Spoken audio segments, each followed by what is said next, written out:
Hey there. So I wanted to talk about basically my new favorite web browser. It's called Brave. Um, with the advent of all this new cryptocurrency, there's a lot of new projects that are out there as far as how I see it, Tech 2.0.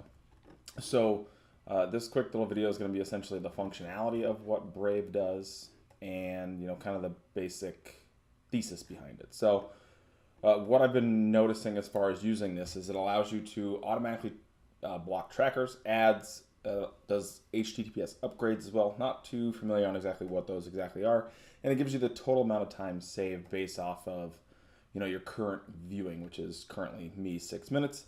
It saves you about 2 to 3 seconds for every single website that you go to, and it gives you a little indication right up here, usually how fast it is. And it kind of gives you this nice little thing, here's the amount of time that you'll save over this. And, the big thing that's about this is advertising is a gigantic business. I'm not so much making the video about that, more or less about what the functionality of this web browser does. Blocks pop-ups, blocks ads, and essentially can save you hours of viewing time. So, over the course of 4 or 5 years, you can actually avoid having to slow down your computer, slow down your phone, by blocking those ads. Now, one of the benefits to this is that within this, there's the Brave payment system. All this is unidirectional at the moment because it's still in a beta, where if you send in your tokens to this address, you can't take them out. They're used solely for budget payments. And if you take a look at just some of the websites, below, whatever random stuff that I've looked at, some of them have a little green check mark, which indicates that they've gone through the verification process to receive the BAT token, which is listed here. And then, you can look at this at basicattentiontoken.org, and you can learn about the whole thing about that. I'm not going to deal with that at the moment. Very interesting stuff to me. But essentially, the verified tag means that if you go to the website in the Brave browser, I feel like they're kind of like not in partnership, but they're basically saying, yes, I want to accept the fact that people have these tokens for attention, and we're not going to serve up ads to these people. But if they're on our website through this browser, the person that's viewing it is going to actually pay them the BAT tokens with a small portion based off of whatever budget that you set. You can set it from anywhere from 25 up to 100, I believe, whatever it is. And so some of the interesting things that I see is a lot of these people don't even have them on there. Which, over the course of time, I'm going to monitor that to see if more and more people actually do that. Philip DeFranco is one of the recent ones that I saw that actually did have this, so that's very interesting.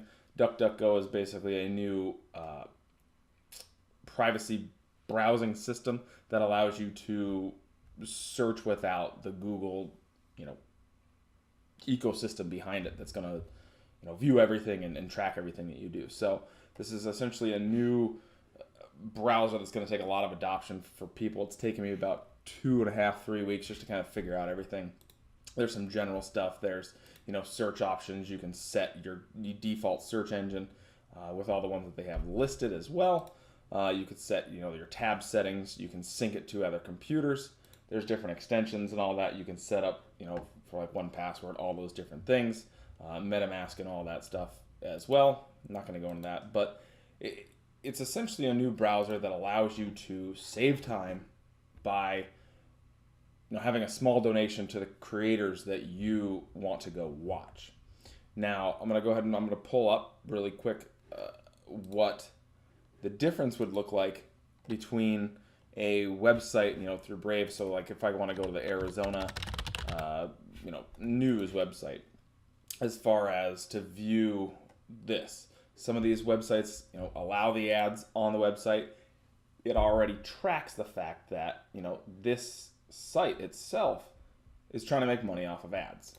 So if you click the done, it still recognizes that this browser blocks ads automatically. So that's kind of an interesting thing to know that. And then they're one of the first websites that I've seen that actually do this, where you can buy an ad removal pass for a specific website. So this is a very interesting thing as far as it's kind of subverting, I'm going to buy a pass to get around this. It's already something that is out there. So I think this is currently a better browser than Chrome. I've already switched almost to browsing exclusively on this. and you can kind of make up your own mind. I hope you enjoyed the video.